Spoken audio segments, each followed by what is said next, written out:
सियासी वायरस से पीड़ित ममता बनर्जी कहीं हों और सियासत न करें, ऐसा होता नहीं है। और वैसे समय में जब उन्हें पश्चिम बंगाल में चुनावी हार का खतरा दिख रहा हो और देश में लॉकडाउन हो, ममता बनर्जी हालात का पूरा फायदा उठा रही हैं। माना जा रहा है कि अगर देश में किसी राज्य में लॉकडाउन का मजाक बनाया जा रहा है तो वो पश्चिम बंगाल है।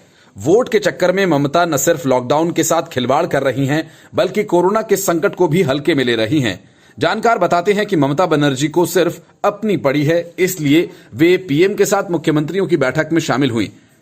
तब तो कुछ नहीं कहा, लेकिन बाद में उन्होंने अपने सियासी पत्ते फेंकना शुरू कर दिया। बैठक के बाद ममता बनर्जी ने कहा कि केंद्र सरकार विरोधाभास वाले बयान दे रही है।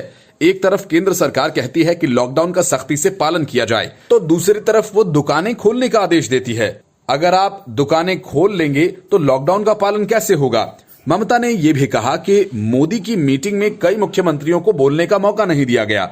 हाल ही में गृह मंत्रालय ने दुकानें खोलने पर एक आदेश जारी किया था। ममता बनर्जी ने कहा कि गृह मंत्रालय के इस आदेश पर और अधिक स्पष्टता की जरूरत है। ममता बनर्जी ने कहा कि वीडियो कॉन्फ्रेंसिंग से पीएम मोदी के साथ हुई मीटिंग के दौरान रोटेशन सिस्टम का हवाला देकर कई राज्यों को बोलने का मौका नहीं दिया गया। ममता बनर्जी ने यह भी कहा कि अगर उन्हें मौका मिलता तो कई और मुद्दों पर सवाल पूछती। टीएमसी चीफ ममता ने यह भी कहा कि वो बंगाल में केंद्रीय टीम की जरूरत पर भी सवाल पूछती। ममता ने बयान जारी करके कहा कि लॉकडाउन को लेकर केंद्र सरकार विपरीत बयान दे रही है। हम लॉकडाउन के समर्थन में हैं, लेकिन केंद्र सरकार एक तरफ लॉकडाउन को सख्ती से लागू करने की बात कहती है और दूसरी तरफ दुकानें खोलने का आदेश दे देती है। अगर दुकानें खोली जाएंगी तो लॉकडाउन का पालन कैसे होगा? केंद्र सरकार को इस पर स्पष्टता रखनी चाहिए।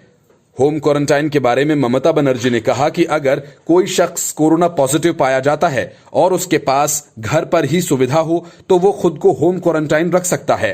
लाखों लोगों को क्वारंटाइन में नहीं रखा जा सकता। सरकार की भी अपनी एक सीमा है। पश्चिम बंगाल के सीएम ममता बनर्जी ने आगे कहा कि केंद्र सरकार अचानक सर्कुलर जारी कर रही है। मुझे उससे कोई दिक्कत नहीं, लेकिन कुछ तो सलाह मशविरा होना चाहिए। उन्हें राज्यों की स्थिति के बारे में भी पूछना चाहिए। Bureau report, news of India.